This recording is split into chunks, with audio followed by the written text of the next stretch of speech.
Would you trust a computer to run the train you're riding instead of a human being? The DC Metro is planning on returning all of their trains to something called ATO, or Automatic Train Operation.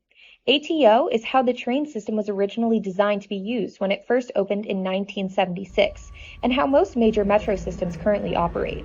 We are the only transit rail property in the world that has regressed from the technology we started with to where we are. DC actually did use ATO on their trains for several decades, until 2009, when a broken sensor led to what is still the deadliest crash in the transit agency's history. One train slammed into another at the Fort Totten station, killing 8 passengers and their train operator. However, after years of investigation, it was determined that ATO technology was not actually the cause of that crash. That's why Metro wants to bring it back, because it would allow for a smoother ride and quicker access to trains. Something that Metro Advisory member Mike Lebitz says many Metro riders, especially those in the suburbs, are asking for. But particularly out in the suburbs, riders have expressed a desire to push for a return to ATO, the automatic train. I know that there's discussions for that in other parts of the system, but where the rides seem to take the longest are out in the suburbs. Right now, Metro train operators do it all. They stop and start the trains, they open and close the doors. They even handle emergencies that may pop up. With the return to ATO, those responsibilities would look a little bit different. There would still be an operator at the front of the train. They aren't going anywhere.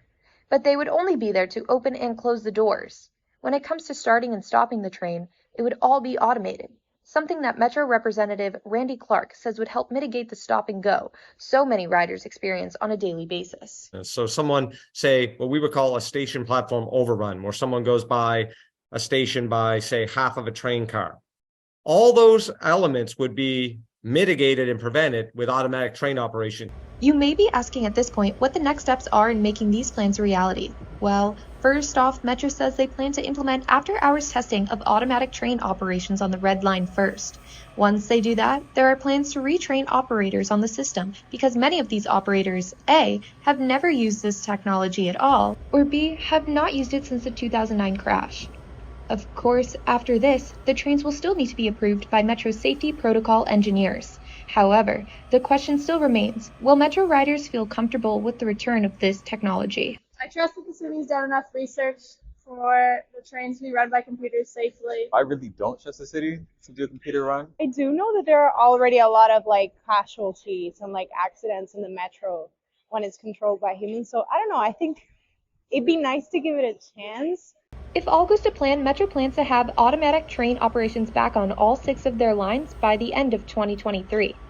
Reporting from Washington, D.C., I'm Izzy Gomes.